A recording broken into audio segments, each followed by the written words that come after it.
Chapter 8. Living the Dream. Are we going to the club or what? Was how I nudged my homegirl MC Light one Saturday night. The two of us had met when I was a presenter at an awards ceremony for AXO, a New York-based foundation that provides awards to students in the arts and sciences. When I saw that Light was part of the program, I felt like a dream had come true. Talk about one of the most unique, distinct voices in the game.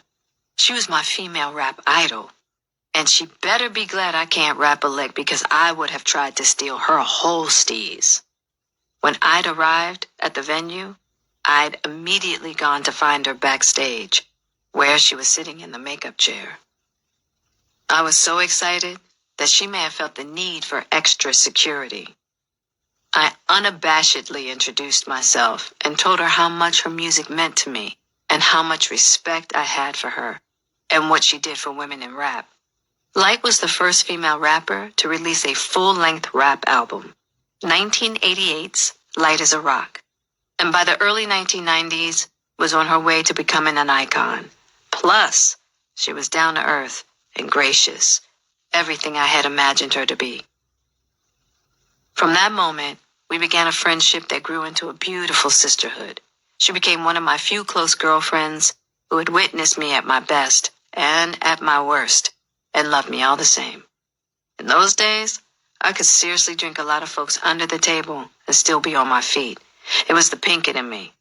Light was often at my side on those occasions when I was straight wildin'. Although she partied hard in her own right, she always maintained the wherewithal to make sure I didn't get into too much trouble.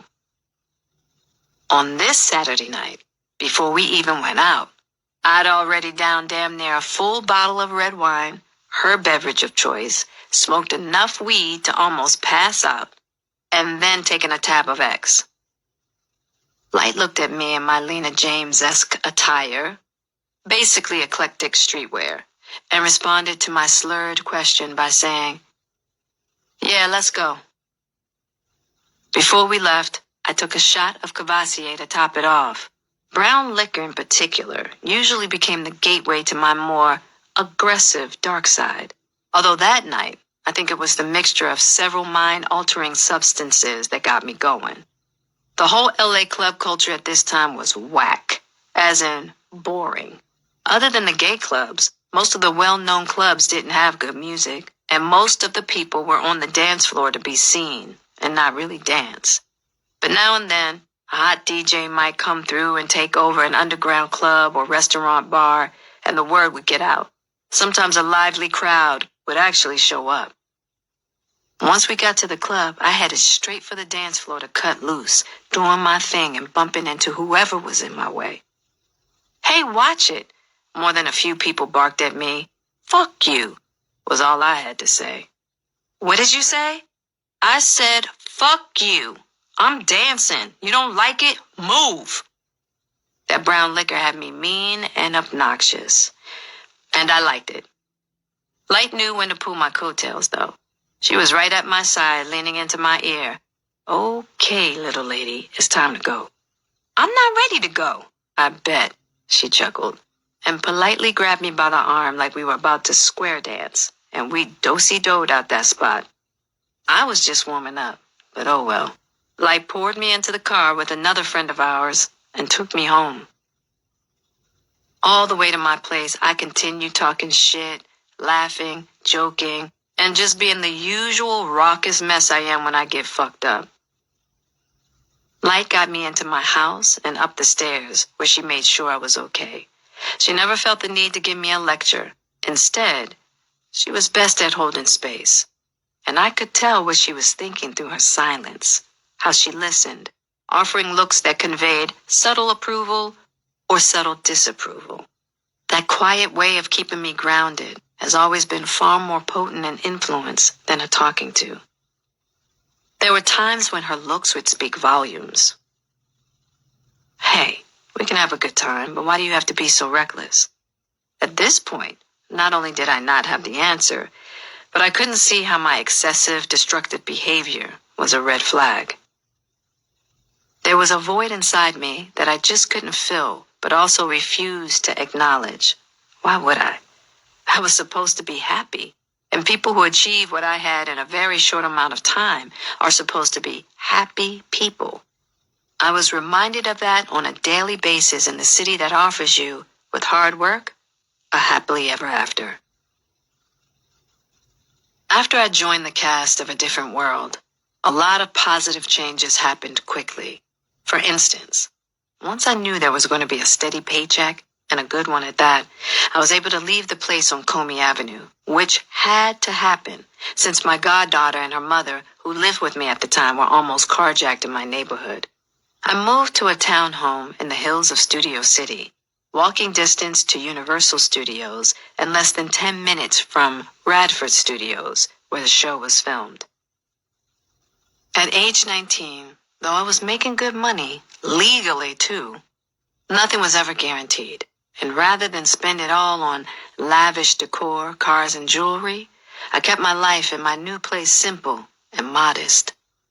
Old habits, like being on the low, don't die easy. The rent was reasonable for this sizable 3-bedroom, 2-story townhome with a garage and a 2-car carport. Not to mention a large back patio and a spacious backyard. There was a beautiful stained glass window at the top of the front door and an earthy, rustic feel with lots of wood throughout. My favorite feature was not one, but 2 wood-burning fireplaces, one in the living room and one in my bedroom, which had been a childhood dream. I didn't know nobody with a fireplace in their bedroom, and that meant I had made it. Whenever friends came to town to visit, Pac, Keisha, and later Mia and Fawn, and I ushered them in and invited them to sit on my blue velvet sofa in the living room with its cream-colored carpet, I felt like I was a queen of my queendom. It felt fulfilling to share my success with the people I loved. Every friend who came to visit was happy for me and made sure to claim their guest bedroom. The only issue for my friends was that the place was haunted. Somebody sat on my bed last night while I was sleeping, but no one was there. Or, I heard knocking on the bathroom door when I was in there, but when I said, "Who is it?" nobody responded. Or, "I can't sleep in here. Something funky's going on. I gotta get a hotel." My invisible housemates didn't bother me, but they did their best to make overnight guests feel quite uncomfortable. The whole vibe of my new stomping grounds was energizing. Living right off of Ventura Boulevard, wherever I went, I'd run into up-and-comers from all levels of the industry. It felt so good to experience a level of prosperity among fellow dreamers, knowing we were able to pay our bills from sharing our talents. In a world where young Black artists were at one time invisible, it felt as if we were on our way to the promised land. And I experienced it alongside the cast and crew of a predominantly Black production on A Different World. At work, there was a family atmosphere. I could not have asked for a more supportive group of people to have at my side as I came into my own. There were Kadeem Hardison, Dwayne Wayne, and Jasmine Guy, Whitley, always in my corner, both like older siblings looking out for the young wild one. I actually first met Kadeem through Dwayne Martin. They were tight, so Kadeem and I became fast friends. Jazz was just a down-ass chick, a girl's girl who was pretty, funny, super smart, and didn't take no shit. My kind of lady. Daryl Bell, Karen Molina White, A.J. Sanders, Dawn Lewis, Glenn Turman, Charnel Brown, Bumper Robinson, Patrick Malone, and Lou Myers were phenomenal castmates. I was blessed to be thrown into the mix of such a superior bunch for my first television show. Cree Summer, Freddie, was a big influence in my understanding of feminism relevant to Black women in a movement portrayed largely through a white female lens.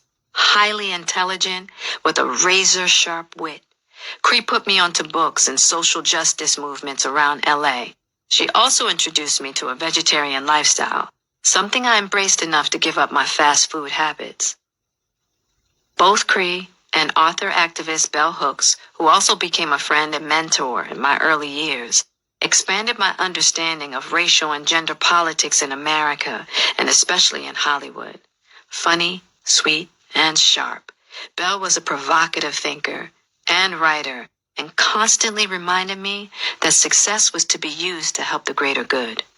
Building on the foundation set by my grandmother and by Pac, Cree and Belle further ignited my desire to take activism seriously. That's when the dream seemed most meaningful, knowing my success opened doors to opportunity for me to uplift others, especially Black women, and the Black community at large. Another fellow activist on the show was Daryl M. Bell, who played the character Ron, super intelligent, with a memory like an elephant. Daryl never let me forget how I convinced him to travel with me to Baltimore to speak to Black youth about the value of education and the opportunities that come from it. He was so gracious in giving of his time, helping connect his own entrepreneurial journey to the message we were sharing. Daryl and I went on to be nominated for an NAACP Image Award for our focus on youth empowerment. When I spoke to kids who reminded me of myself at their age, I understood the blinders that come along with not being able to see life beyond your immediate experience. Education allows you to see that there are dreams you don't even know about. I became passionate about helping to create educational opportunities for those behind bars, making visits to juvenile detention centers and women's prisons in several different states. My early efforts included building libraries in underprivileged schools in Baltimore and Los Angeles. I had by no means been an academic star growing up, but books had given me a lasting lifeline. My path crossed with those of other passionate dream seekers who were deeply inspirational to me, one of whom had risked his life to come to this country from his native Mexico so he could have a shot at the American dream. I met him shortly after his arrival, when I needed assistance with some Rottweilers I was fostering. I'd inherited 2 adult Rots and their puppies, helping out a friend in a tight squeeze. That friend sent me to this uniquely gifted dog whisperer for guidance in how to care for the dogs. Caesar, only a couple of years older than I was, had a center in East LA where he would use his gifts to train and rehabilitate canines. He hardly spoke English, and his commands for the Rots were in German. I had to navigate his broken English and learn German commands in order to work with my dogs. Later, when I found myself with 4 male Rottweilers, Caesar was able to make me a full-fledged leader of my first pack. Whenever my dogs and I would go see him at his facility, folks would tell me to stay away from the predominantly Hispanic area because of the violent conflicts between Blacks and Mexicans. Coming from the East, I didn't have that experience, and the LA street politics weren't going to dissuade me. Caesar taught me that strong breeds like Rots need purpose, respect, and love as much as humans do, and don't respond to words without the energy to match. You can't fool dogs, was his way of putting it. He taught me how to earn the respect of my pack. Caesar Milan, long before he was a household name, often talked to me about his dreams of sharing his knowledge with the masses, opening a bigger facility where people from all over the world could bring their dogs to be trained and eventually become an author and a television star. His passion and confidence made us kindred spirits. There was no ceiling to his dreams. He had the drive, talent, and the it factor to win. But there was one problem. You're gonna have to learn English if you want to reach the masses, Caesar. He nodded in full agreement. How about I pay for a tutor for a whole year? As luck would have it, my former assistant was once an English teacher in Kuwait. The two got to work right away, and Caesar proved to be as determined a student as he was a teacher. Caesar and I were on the same trajectory. Iron sharpens iron. I admired Caesar's hustle, and in moments of self-doubt, his drive sparked mine and helped me keep dreaming and keep going, even when I didn't feel like it. The mentality for me was, if you work hard, then you get to play as hard as you want. Play hard was my real deal mantra. And it wasn't just drinking and getting fucked up. It was also men. Child, the dudes were abundant everywhere. I was young, uninhibited, and bold. And because of my success, having a lot of eyes on me, I felt entitled to reap the benefits. I had tried my hand at committed relationships, but at this point, I had decided to forfeit getting tied down. After all, the world was my oyster. Why would I give up this state of freedom, exploration, and fun in the golden hour of my youth? There were all flavors and varieties. I did not discriminate when it came to men. Besides, I didn't believe that one dude could have all the qualities I really was looking for. So, I resorted to my Frankenstein approach, compiling a composite picture of my ideal man. One dude would be the intellect and talk big ideas. Another was the artist who was in touch with his feelings. There was the funny guy who made me laugh. Then there was the roughneck bad boy. Always got to keep one of them. There was also always the in-the-bed guy who, hands down, every time, would be satisfaction guaranteed. The unfortunate irony is that while most of my relationships with the other guys were platonic, I preferred spending time with them as opposed to the in-the-bed guy who was strictly for late-night calls. Wasn't unusual for me to come from a dinner date with one dude and sitting in my lonely silence, pick up the phone and make a call? No. Hey, what you doing? Sleeping. It's 2 a.m. You want some company? You can't keep calling me, wanting to come over here late at night. You need to call me so we can go to the movies or something. Are you kidding me? Fine, I'd say. We'll go to the movies. Can I come over now? You good? When it became clear that I wasn't into commitment, something interesting happened. The guys who were normally cool with a no-strings-attached situation all of a sudden felt the need to tie me down. My immaturity led me to assume that most dudes would be relieved with the no-strings-attached to get down. We could simply enjoy each other and keep it moving. Very rarely was that the case. This was a small revelation about the notion that men don't feel and the BS that they have no need for connection. I found that the players were the most in need of connection and were simply terrified of surrendering to emotional intimacy, just like me. Sex, for me, was a distraction from having to look at my genuine need to be held, have connection, and feel loved. It fed the appetite of the little girl who hadn't had enough parental affection and attention. That dance became addictive. The feeling of entitlement that I should feel good all the time was a setup because it could never be satisfied. Gimme, more makes you greedy, and it confuses what it is you really want. We usually talk about external addictions, drugs and alcohol, but rarely about internal addictions of the heart. These get mistaken for love, admiration, and connection. Often it's just lust, and that can further the lie that you are having your happily ever after. Now, there have always been rumors that I'm gay, that I like women. Maybe that had something to do with clubs where I hung out, like The Catch, one of the leading LGBTQ plus spots in LA at this time that had nights for getting up and doing lip syncs, and where I myself, on several occasions, got up on stage and lip synced to all kinds of songs. I killed Madonna's Vogue there one night.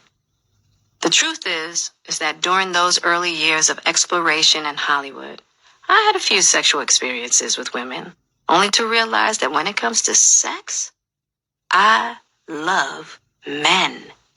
Still, I cherish the beauty of women inside and out, and I've never stopped being infatuated in awe of women of all ages, sizes, and colors. My belief is women are the most amazing creatures on the planet, and I hold reverence for women through my friendships. What this season of my life taught me is that every woman should have the right and the freedom to explore and embrace her sexuality unapologetically by her own definition, Sadly, many haven't. In years to come, I'd find it disheartening how many adult women I knew had never had orgasms. This phase of let's just have fun with men was ultimately short-lived. I liked the excitement, but I only got a temporary high. Eventually, the addictive chase got to me. Now, I never considered myself an addict of any kind, but that's just a classic case of denial.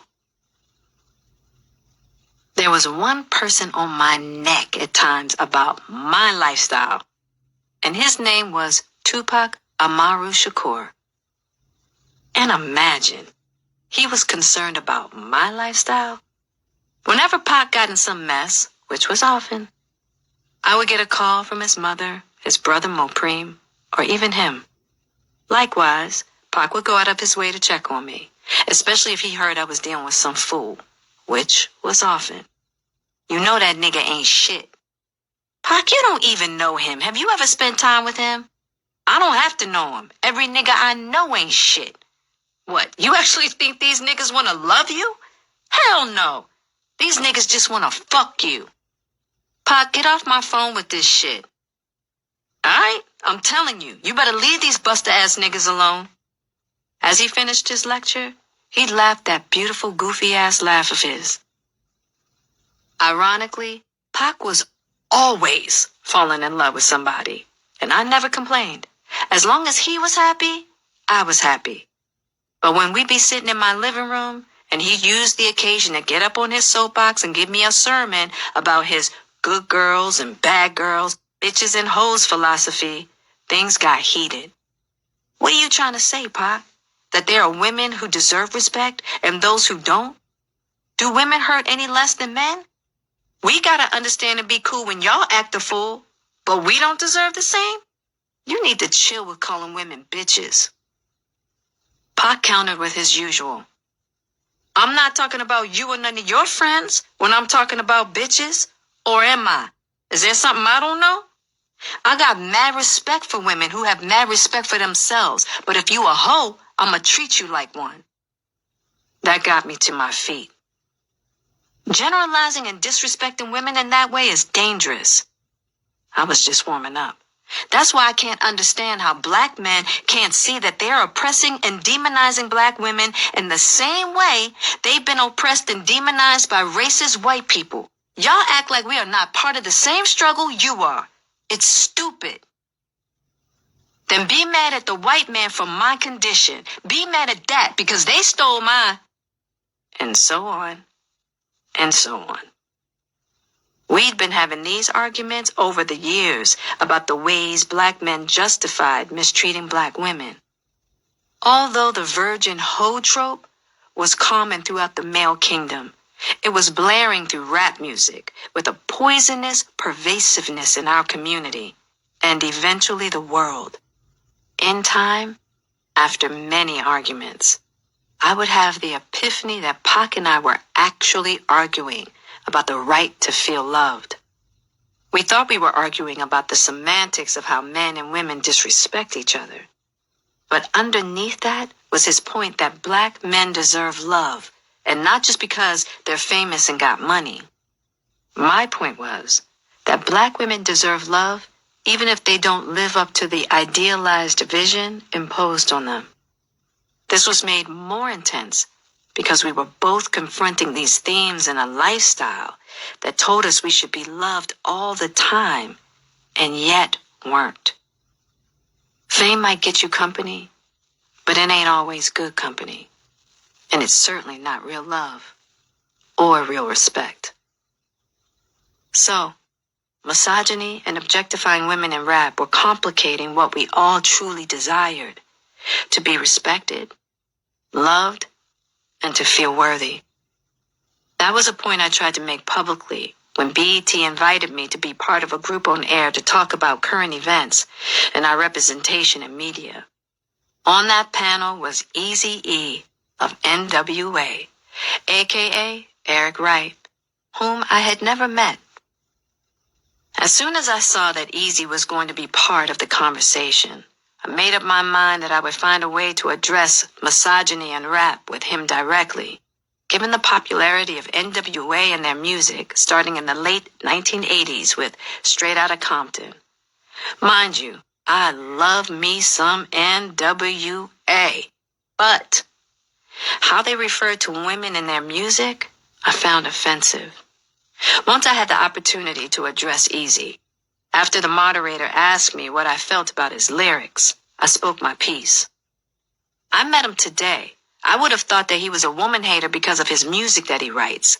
I added that because Eric owned his own record company, he had the ability to make change, starting from within his community to uplift us. My point was, when I listen to his music, I want to feel good about myself. I want to feel good about my people. Nobody jumped in, so I went on. Eric, you have the power to do that, you know? He coolly shifted in his seat as the moderator pressed him to describe how he was going to respond. I do say nice things, he began. To me? I interrupted. How does that change the impact of calling women bitches and objectifying us? Other black women felt as I did. Me being a young sister and wanting to feel good about myself. Now come on. I had put him on notice. After the show was over, Eric approached me to say he did a lot for his community, adding that he was putting on a carnival for kids in need. He asked, would you make an appearance? I took a beat. Frankly, I didn't believe him.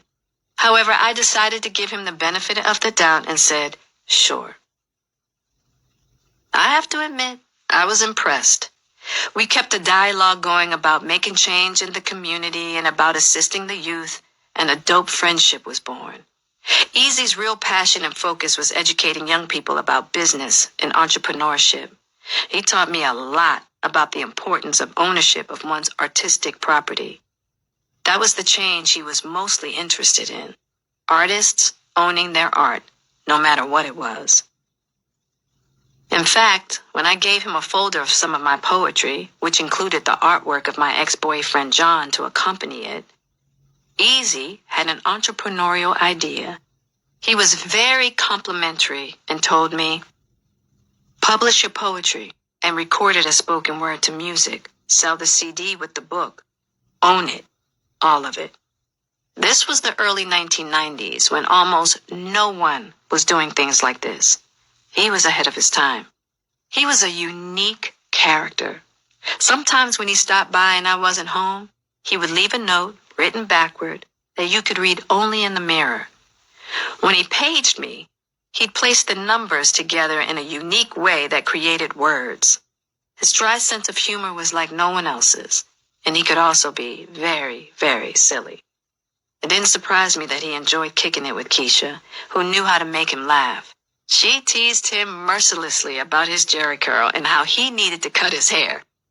Once she went further, gathering his hair up off his face and into a rubber band, insisting, see, don't you like that better instead of having all those wannabe curls in your face? Then Keish laughed her bottom belly infectious laugh while Eric stared in the mirror, shaking his head. In my heart, I believe that Eric knew he was sick during our friendship. I do not know this to be a fact. I just feel it. Whenever we saw each other, it seemed he had a cold that would never leave. I'd comment saying, you still got that runny nose? Or, you need to go to the doctors and check that out, E. He'd flat out ignore me or quickly change the subject. Maybe I should have pressed the issue. Instead, I shook off my concern, figuring it was probably just symptoms of stress, considering all that was going on in his life post-NWA. He was pretty brokenhearted about how business was going down with Suge Knight, the former bodyguard turned promoter, artist manager, and co-founder of Death Row Records, who, as time would tell, would become a symbol of violent chaos to be avoided. Easy always seemed like he had a gray cloud over his head, as if he was heavy with sadness. In my naivete, I found it hard to witness how huge success could come with weighty, complicated problems and didn't necessarily equate to a happily ever after. There's a saying, we ain't in Kansas no more, or something like that. I knew this to be true whenever I went home to Baltimore, aka Kansas, to visit. I felt like a stranger in a place that was once so familiar. No longer. Understandably, it was very difficult for people to fathom the reality I was living. They assumed, as I once had, that with fame and fortune, all ills are cured. Shocker. I had changed, but my ills had not. It would take me a lot of years to unravel the difference between having confidence in some areas of my life, performing, making money, and thriving in survival mode, and having a healthy sense of self-worth. Confidence can help build self-worth, but it can't substitute for self-love. When you don't know this, you're in a constant storm of having to prove yourself. You tell yourself, if I just get a little bit more success and learn how to do it right, I can. All those things that if we get more, if we fix our flaws, look cuter, lose weight, get a nose job, buy a new car, have a new relationship, or a few of them, we will be good.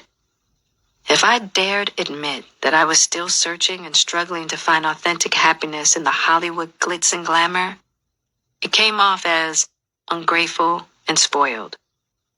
I couldn't tell if something was wrong or if I was actually ungrateful. It was confusing. At home, I look forward to not having to be on and to just being Jada.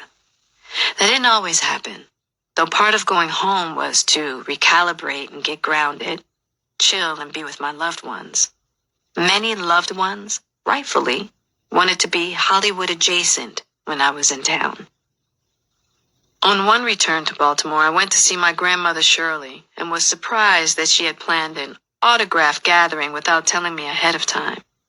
When I arrived, the first thing I saw was people on the porch outside and then inside, people in the living room and the kitchen waiting to meet me.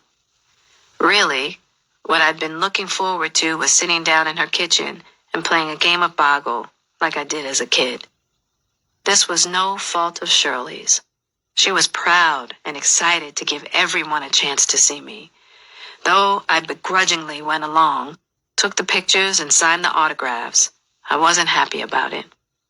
Once everyone started to leave, Shirley asked, "What's wrong with you?" "I wasn't expecting all these people here," I answered, hoping that would be the end of it. How do you come home to your grandmother's house and explain you don't want to be celebrated by her and her friends when that's all she wants to do? Even to me, that sounded ridiculous, but it was how I felt. My explanation didn't go over well. At Georgetown, where I went shopping with Chet one day, every time someone approached me and said, "You look like that girl on A Different World. Is she right?" I would politely say no, but people tell me I look like her all the time. Chet would ask, "How come you don't want nobody to know who you are?" "Because today you just kicking it with your homegirl Jada, that's why." Chet respected that and played along. No matter how much I tried to explain to others that success wasn't fixing my life the way I thought it would, that didn't seem possible or real to them. And I got that, because it didn't seem possible or real to me either. After all, I was living the dream, right? I just have to do better. In the fall of 1991, I turned 20. Birthday celebrations had always been important, and Pac was there to celebrate the occasion with me. Pac's career was on fire. After years of rolling with Digital Underground, he established himself as a rapper in his own right, and after 2 years in the studio, he was getting ready to release his first solo album, Tupacalypse Now. I was so proud of him and happy that the world would finally get to share in the gift of his brilliance. Pac had also just starred in Juice, his film acting debut. There was a lot of Hollywood attention for his performance and for the movie and the directing debut for Ernest R. Dickerson. Pac was flying high, but even with his success, he was feeling the same void I was. Luckily, we could confide in each other. We had a lot of the same worries and stresses, but his were on a larger scale, and his life was more complicated than mine. Pac had a lot of responsibility and took care of a lot of people while trying to figure out how to take care of himself.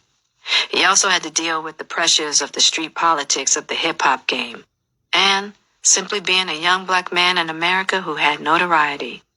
This placed a different kind of target on his back that he hadn't seen coming. None of this was playing out the way we thought it was supposed to. The saving grace was that we had each other as tethers. In the past, when I was in some money and Pac wasn't, I'd be the one looking out. And when he was in some cash and I wasn't, he looked out. Like when I was in college. Now we were on parallel tracks. It was surreal, almost unimaginable, that we would be on this type of come-up at the same time. As flawed as the dream was at times, sharing the rise was the most beautiful, unexpected part. We had each other while we were stumbling too, attempting to learn how to manage the new influx of money and status that is always accompanied by higher expenses and more pressure to take on the financial responsibilities of our immediate and extended families and friends, and every other demand of being the it commodity. Nobody prepares you, especially when you are 19, 20 years old, and you don't know who to trust. There were times when I felt Pac distanced me from seeing him in his new orbit. Very rarely did I spend time in his environment. This was new. If I suggested that I wanted to come see him perform, he adamantly refused. He'd show up wherever I was, no problem. But he tried to keep me from his world and all that came with it. Unexpected shit was always popping off with him that he could not always control. Looking back, I can see he wanted to keep me safe. And because of this, I never saw Pac perform live. Of course, this was meant as a temporary arrangement, but we were always looking for opportunities to collaborate creatively.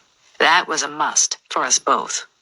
Pac was the first to move us toward that dream by summoning me to be part of a video for his single, Brenda's Got a Baby, based on the true story of a 12-year-old girl who gets pregnant and has to turn to the streets to survive and support her child.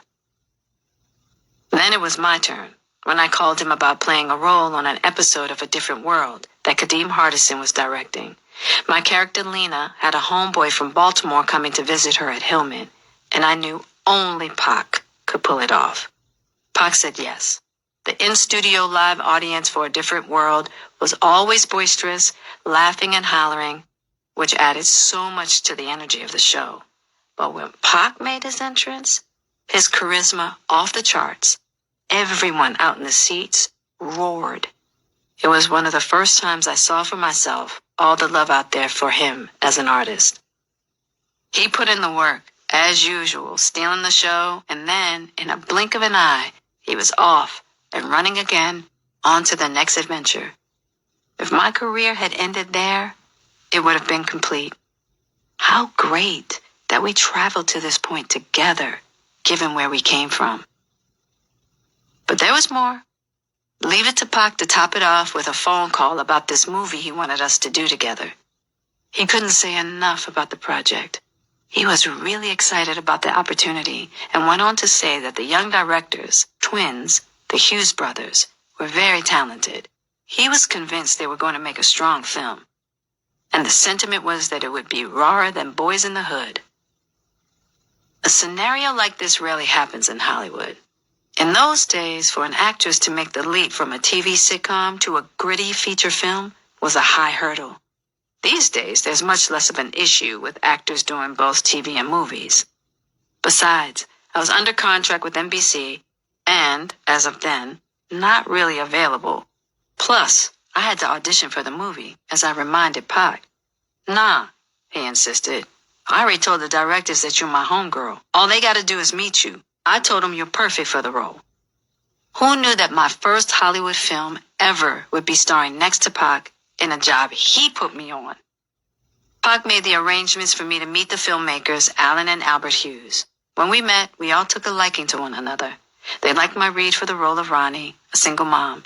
And in a snap, it seemed like the deal was done. Not quite. Once the offer came in, I went to see Debbie Allen to tell her about the movie, and she was so happy for me that she channeled her magic into convincing the network and the producers to allow me to do the movie while shooting the last season of A Different World. Debbie wasn't going to let me miss an opportunity like this, not on her watch. Don't you worry, Bunny Rabbit. We're going to work this out. My baby's going to do her movie. As promised, Debbie got it done. Having gotten over the biggest hurdle, I was set and ready. Then, as I was upstairs in my bedroom, one evening, shortly after the deal was done, Pac called me. He had gotten into an altercation with the Hughes brothers. I sat on the edge of my bed in disbelief. What the hell, Pac? What happened? Quietly, I listened as he proceeded to explain his side of the story, how he had gotten into a fight with the directors and gotten fired from the film. To this day, I still don't understand what it was about. Well, if you're not doing it, I can't do it. Period. The end. No, it wasn't the end. Pac wouldn't hear it. He made it very clear that he wanted me to do it regardless of his beef with the Hughes brothers. That's not going to work, Pac. This movie's good for you, Jada. You need it, and I'm telling you to do it. Oh, now he's commanding me. In fight mode, I shot back. What? I was only doing this movie because of you. How you just... Pac cut me off. Do the movie, Square. I'll check you later. And he hung up the phone in my ear. Immobile, I continued to sit there on the edge of my bed staring at the phone as if it were to blame. The dream of the two of us together in my first movie was shattered. He was the only reason I wanted to do Menace to Society. I didn't even bother to call him back. He was lucky because I couldn't call Debbie Allen and say, I'm sorry, after all you did to fight for me, I don't want to do this movie now. All I could think as I lay back and looked up at the canopy was, what the fuck? When it was all said and done, I gotta give Pac props. He had what could best be called sight, which I did not yet possess.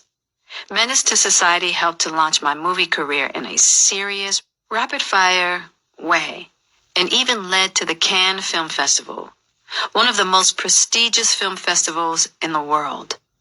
That doesn't happen often for black actresses from Baltimore. Just saying. That was Pac's vision, not mine. The voyage to the French Riviera in the south of France was a rite of passage. Nobody had prepped me, really, for walking the red carpet before the screening of our film. Nobody ever talked about having a stylist to help pick an outfit and dress for the international press. I knew nothing. What I thought was an artsy, daring ensemble turned out to be me dressed like Bozo the Clown, in pants and a long orange top with yellow and orange circles like polka dots. Not my best look.